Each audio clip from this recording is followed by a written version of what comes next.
guys, thanks for joining me. It's Brainsmasher.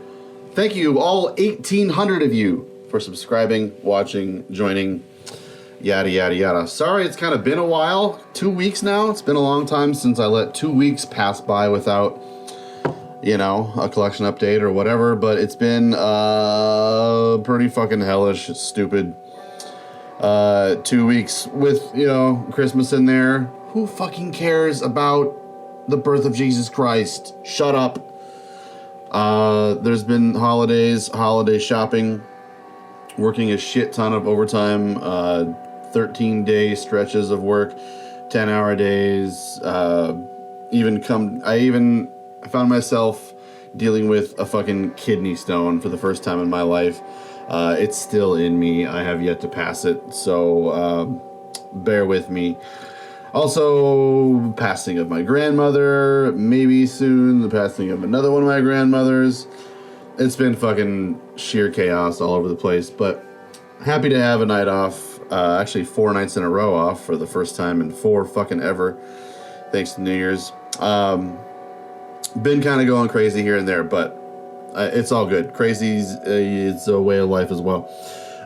Anyway, before we get too far into this, we're going to be listening to the very first Spectral Lore full-length album, simply titled One. This is the Temple of Torturous reissue version of this record.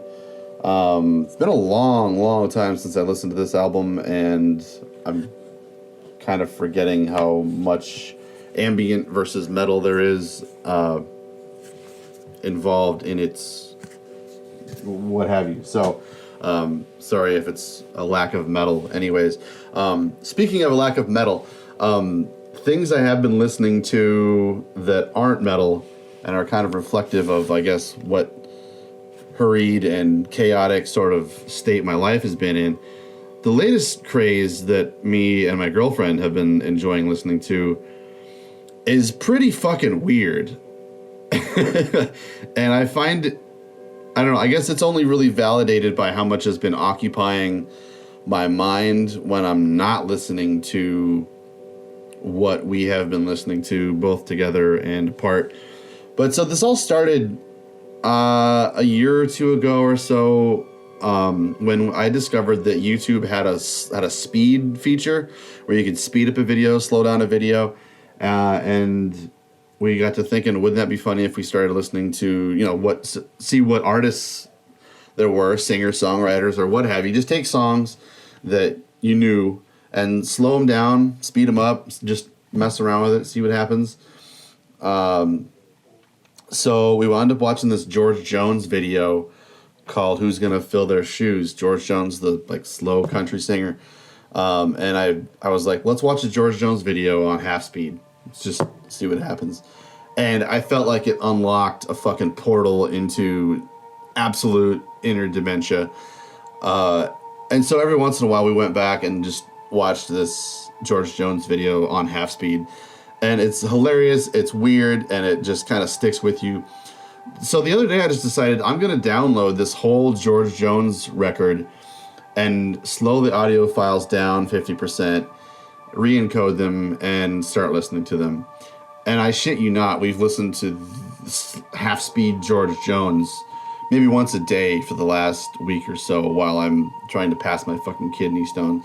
It's just fucking... I don't know how to explain it, how it's enjoyable. I can't imagine any of you would find it the least bit enjoyable. But if you're curious at all, maybe I'll put a clip in the video for you. If you're even further curious, I'll put the George Jones video down in the description. Go to the settings or whatever. You can do this both on your cell phone and on a laptop. Change the settings to 50% speed and just unlock a portal to hell. Like the outlaw that walks through Jesse's dreams. No, there'll never be another red-headed stranger, a man in black and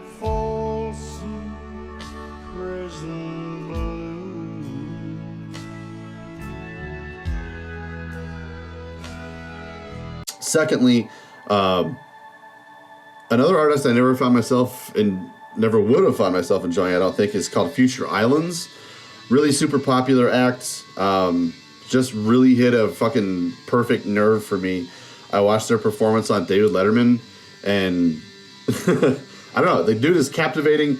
The songs are super memorable. They're really nice and subtle, and it's just like easy access, sort of uninvolved listening, and sometimes metal at times when life gets a little bit too engaging or busy or chaotic. It's nice to just be able to put something on that's just instantly is satisfying and enjoying and entertaining, but doesn't pull you into it too much, so that you can kind of take care of whatever you have going on, or just have a relaxing, easygoing kind of time.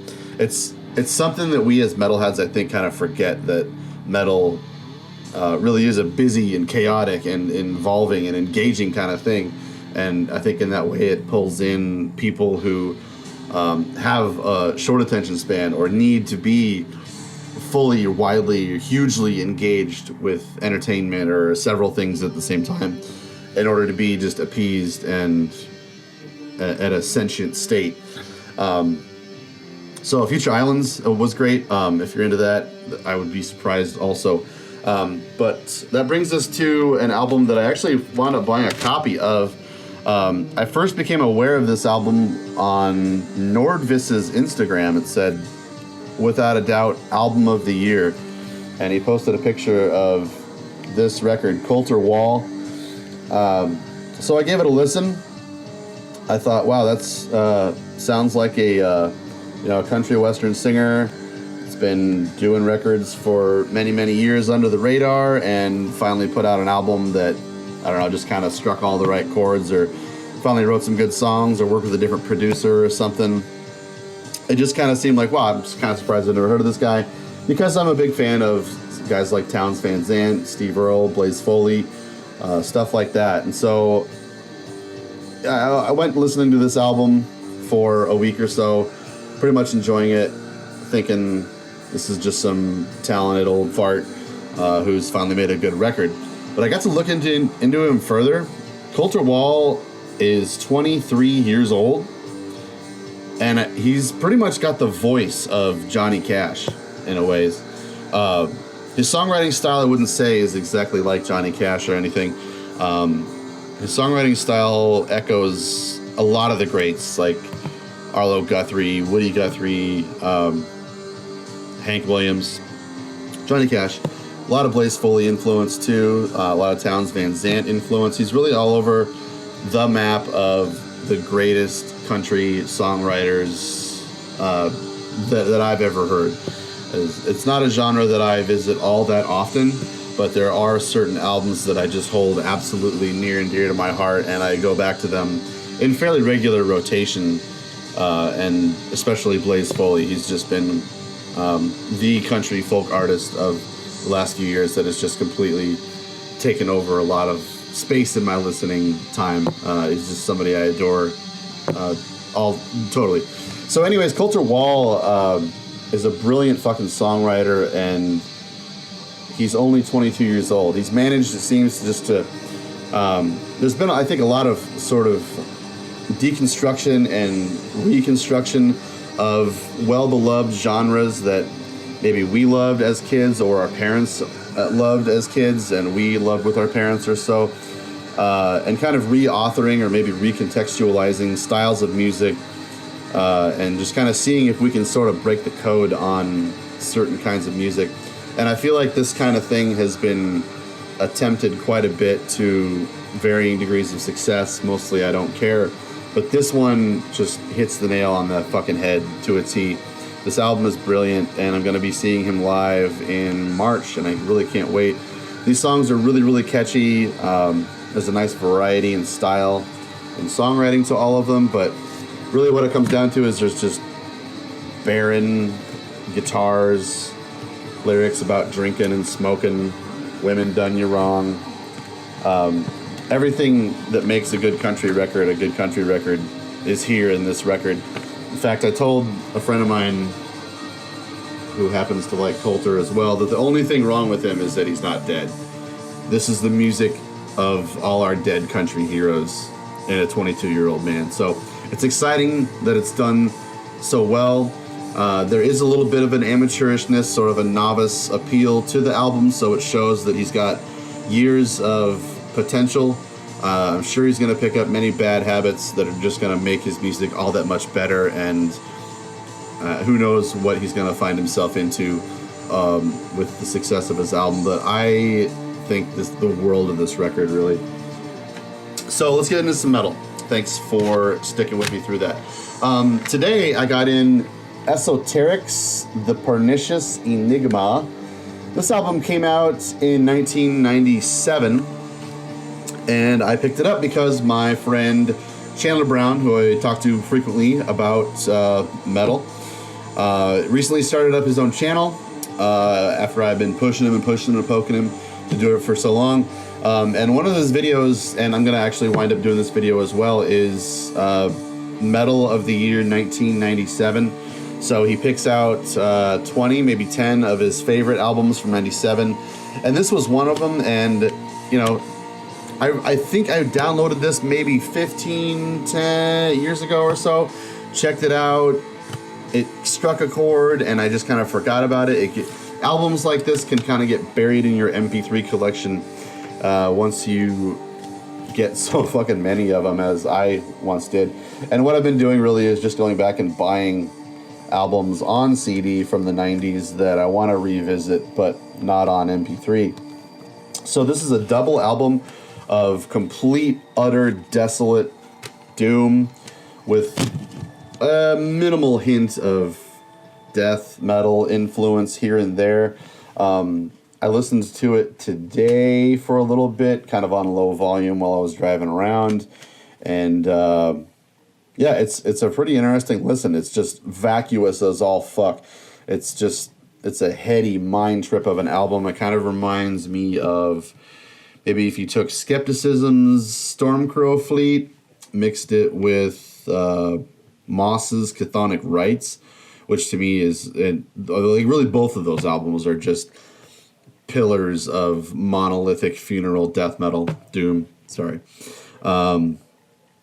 And so, yeah, this is a pretty great atmospheric sort of listen. This album cover is hilarious. I love these spooky black bulbs floating in the Twin Peaks room.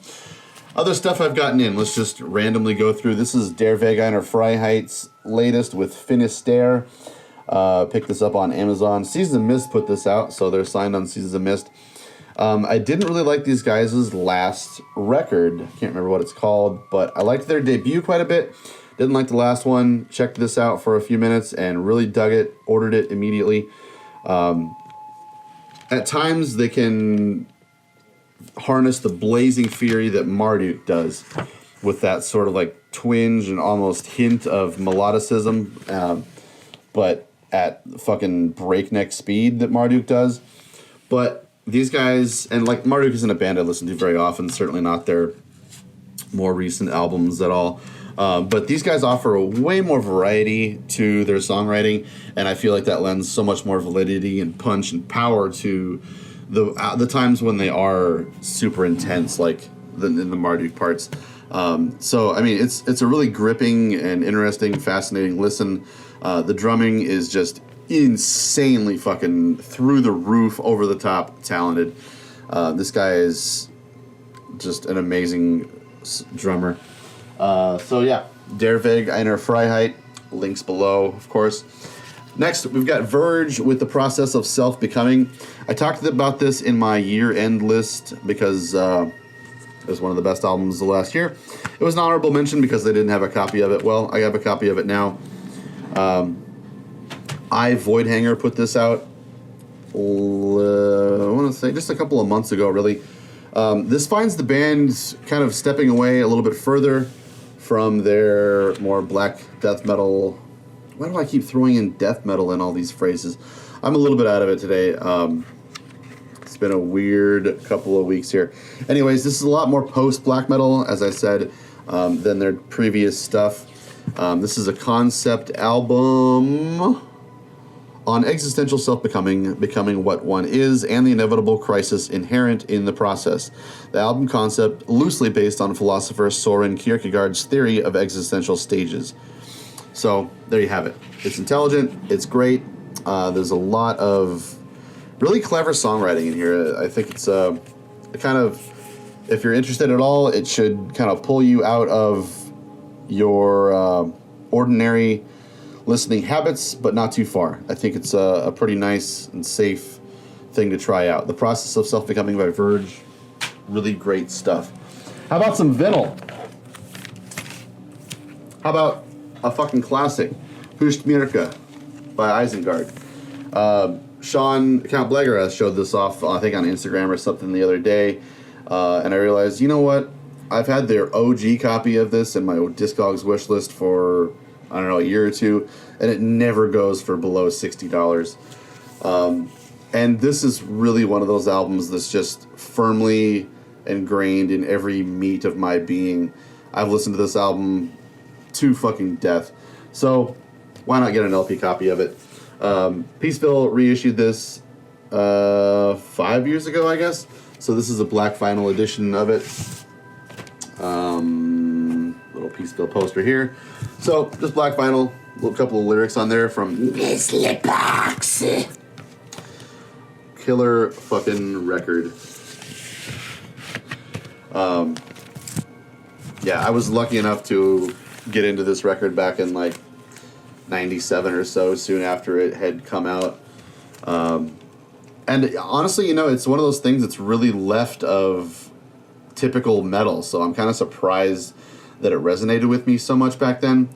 And I think that just kind of speaks to the style or my palette as a metalhead since then. Let's see here. This I actually got in about 2 months ago, but I forgot to mention it in my last update. Spice Léger by Botanist, French-Canadian, Quebecois, super mighty. Wait, am I right about that? Is he from France or is he Quebecois? Man, I think he's actually from France. So, I take that back. Limited to 1,000 copies. This is the 2005, I'm going to say. Maybe 7. Reissue, re-recording, remastered, everything of an album that was written back in 2001 and originally released back then. And I was a big fan of that album back then, but never was able to get a copy of it. It's a super rarity. So luckily, he just completely re-recorded the album. It sounds amazing. This is one of the fucking godliest fucking pagan black metal bands on earth. I highly recommend checking out Spice Léger by Botanist. This has a bunch of unreleased live recordings and different versions of songs. Perhaps, I haven't checked out for sure. These might be versions of songs from the original release, but this has Roman numerals. How do you do that? 11, 12, 13, 14, 15, 16 tracks on it. So it's chock full of great tunes. It's got a nice booklet there and 85 digipacks. Pretty cool. Northern Silence put that out, and it's limited to 1,000 copies. Another one I forgot to mention in an update, I believe, I might be double dipping here, but this is Botanist with 6 more Roman numerals, Flora. So Botanist is a band that, if you're not familiar, is really trying to break all the boundaries, not much to look at in this version, of black metal. It's like, instead of guitars, instead of bass, instead of keyboards, the guy plays dulcimer, which is a stringed instrument played with tiny little hammers. If you heard it, you might say, I've heard that in something like a Celtic sort of band or some kind of traditional Irish sort of music. I guess that's maybe the origin of the instrument. But there's black metal vocals, there's blasting, intense black metal drums, and then just dulcimer. So the first album was pretty fascinating to me. I listened to it quite a bit. It's a double record. But I had heard that the instrumentation had changed a little bit on this record, so I decided to check this one out. Actually, he has a new record. and that's the case with that one. This is from 2014. I'm realizing I'm stepping over myself in the facts category once again. Anyways, this is Flora. It's kind of weird. It's a little less weird than his other stuff, which is kind of what I was hoping for. I find his earlier stuff, the Just Dulcimer stuff, is really kind of a hard listen. It's kind of unpalatable, but I'd been kind of wanting to hunt around in his discography for something a little more down to earth with a little more something to nibble on. So I was trying out Flora. I listened to it a couple of times, and it's been like 2 months or so I really don't remember what I thought of it. I've been getting in so much music these days, it's kind of pathetic how much quantity I'm getting over how much time I'm spending listening to albums that I already own or albums that I'm getting in. So I'm just like, in some cases, getting an album in, listening to it for an hour, listening to it 2 or 3 times in a week, and then back on the shelf or back in a pile waiting to go into the shelf. Got a lot of state of flux going on here behind me. Next thing I got in was In Flames with their eponymous EP, Subterranean. This has some bonus songs on it, a couple of covers, and Dead Eternity demo version or something. So, of course, this is the Candlelight reissue of Subterranean. Not really a big fan of In Flames. I kind of like their Just Erase album. I think really everything after that is kind of shitty. But I picked this up because I'm a big fan of Henka Forza, the guy who does vocals on this one. I will possibly be picking up maybe the debut, what's the other one? Subterranean, Lunar Strain. I need to pick up Lunar Strain and dig into that one, but this is one I've just kind of always needed to get a copy of and always kind of plan on getting an OG copy of, but never did because they're kind of expensive. Anyways, that's In Flames. You know, one of the most overrated bands, I think, but they do have some pretty good material. Which brings us to the crowning jewel in our video today. I am super fucking stoked this album is out. Stoked to have a copy of it on CD and LP. And from the moment I heard a sample of this album come out last year, no, I'm already getting ready for 2018 to say last year, but it was last winter, actually, I think, that Werewolf Records put up a song from this album as a taster, and months and months and months went by, and I just kept thinking about how this album might not ever come out. They never gave a release date. I wrote to Werewolf Records, I wrote to the band, I tried to fucking find anybody who would tell me anything about a release date on this album, and then boom, all of a sudden, like 2 weeks ago, I want to say maybe, Hell's Headbangers had pre-orders up for Vargrav's Netherstorm. Not a big fan of this album cover, but honestly, that's the only thing I don't fucking love about this album. So yeah, Werewolf Records put this out. Hell's Headbangers should have copies of this up for sale. I loved it so much, I picked it up on CD and LP. So the CD version, there's really nothing special about the CD version. However, the LP version comes with a bonus 7-inch featuring in a bonus track, as well as a cover of Emperor's Ancient Queen. I got the purple edition. So I think this is kind of cool. Both the 7-inch and the LP are purple.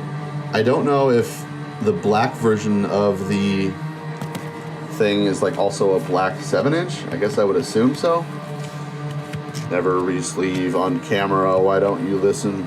I haven't had a chance to listen to this yet. Actually, my vinyl player is kind of on the fritz, I think. I turned it on the other day and played something in my, what do you call it? The amplifier was buzzing or something, so I need to get back into there. All the cables are just buried behind all this stuff, and it's all tightly fitting in there, so it's really hard to get into to do any maintenance. Anyways, this album is fucking great. Total fucking Emperor worship.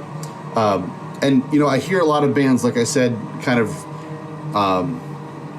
backwards engineering certain bands that we love from time ago and kind of reinventing them and seeing how successful we can be at reinventing the styles of this band. Like Darkenhold kind of seems to be doing a great job of referencing so specifically these 90s bands. But I feel like this is like the best attempt so far yet at paying tribute to 90s Norwegian black metal, quite specifically Emperor. And even, like, I've heard bands do that, like Bluthaus Nord kind of did it a couple of years ago. And really what all it really boils down to is, like, that Bluthaus Nord album sounds quite a bit like Bluthaus Nord, with some little bit more fruity, a little bit more melodic sort of keyboards that sound quite a bit like Emperor. This, however, sounds quite a bit like Emperor in many different ways, especially the drumming. This seems to be influenced so much by Faust's drumming. The dude is just a thunderous nightmare of a fucking drummer, and I think that just lends so much fucking oomph to the record overall. And then actually kind of departing from the Emperor worship, the keyboards are a lot more realistic. They're a lot more bombastic. They sound a lot more orchestral than just a Korg or Moog sort of synth going on.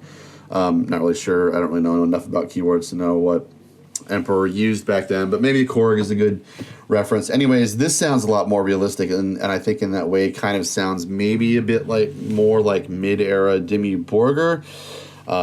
But it's a really fascinating fucking record. It's just works so fucking well for a guy like me who's just nuts about 90s black metal. Wish the cover art was just a little bit more inspired, or just kind of with all these references to things that you already love. It's just kind of weird to have an album cover that just kind of doesn't really do much for me. Anyways, please check this out. It's fucking great. Any fan of any black metal will surely love it. And I feel like where bands like Beckett Nexamu and that dude and all of his myriad of projects are kind of hogging the limelight for bands like this, this dude is just killing it as well. Doing a better job, I think, of referencing that 90s style of Norwegian metal.